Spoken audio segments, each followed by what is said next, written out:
Let's see this question. A ray of light coming from the point is incident an angle of 30 degree on the x equal to 1 at the point A. The ray gets reflected on the line x equal to 1 and meets x-axis at the point B. Then the line AB passes through. तो concept यहाँ हम use कर सकते हैं slope का या reflection of light का भी बोल सकते हैं. रिफ्लेक्शन ऑफ लाइट का कॉन्सेप्ट काफी ट्रेंड में रहता है, काफी बार करवाया जाता है. Now again this question is fully based on diagram. पहले हम डायग्राम बनाएंगे. तो हमारी a ray of light coming x equal to 1 पे पहले आनी है. तो x इक्वल टू 1 पे बना लेते हैं. पॉइंट है हमारा 2, 2√3. तो कहीं यहाँ बना लेते हैं. अब ये जो रे आ रही है वो कितने एंगल पे इंसिडेंट हो रही है? कह रहे at an angle of 30 degree at the point A. तो एंगल ऑफ इंसिडेंट ये होता है. ठीक है. अब ये कह रहा है द रे गेट्स रिफ्लेक्टेड और meets X axis at point B. तो ये बी पॉइंट से कहीं पास हो रही है.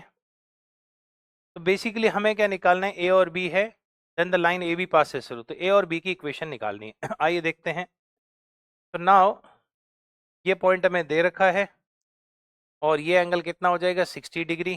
तो इसकी इक्वेशन लिख लेते हैं. y minus y1 tan theta 60 degree है. और ये पॉइंट होगा, ऑब्वियस सी बात है, x इक्वल टू ए पे 1 पे है. तो x इक्वल टू 1 अगर डाल देंगे तो ये इसका कोऑर्डिनेट आ जाता है 1,√3. ठीक है.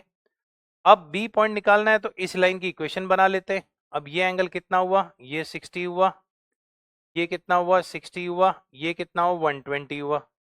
तो इस लाइन का स्लोप कितना होगा? tan 120 जो कि -√3 आ जाएगा.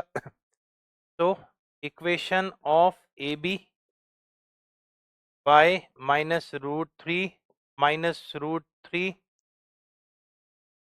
x -1. अब इसमें हम क्या डालेंगे? y कोऑर्डिनेट 0 डाल देते हैं तो x कोऑर्डिनेट आ जाता है 1. ठीक है. तो ये 1,0 आ गया. वैसे तो b निकालने की जरूरत क्या है? इक्वेशन हमें मिल चुकी है. b हम निकालने की जरूरत ही नहीं है, सॉरी. तो हमें बस ये चेक करना है कि अब ये y -√3x से कौन कौन पास हो रहा है. वैसे हमें निकालने की जरूरत ही नहीं थी हमें b. तो ये इक्वेशन बनानी है. तो ये इक्वेशन बनेगी y +√3x. ये हो गया हमारा +√3 और ये 2√3. क्लियर. अब इसमें कौन कौन सा पॉइंट चेक करना है हमें? तो we will check the options. तो अगर हम बी ऑप्शन में जाएं, -√3 डालते हैं y, x डालते हैं 3, तो 3√3. Yes, it is satisfying. तो बी ऑप्शन है इसको सेटिस्फाई कर रहा है. So the correct answer will be option B.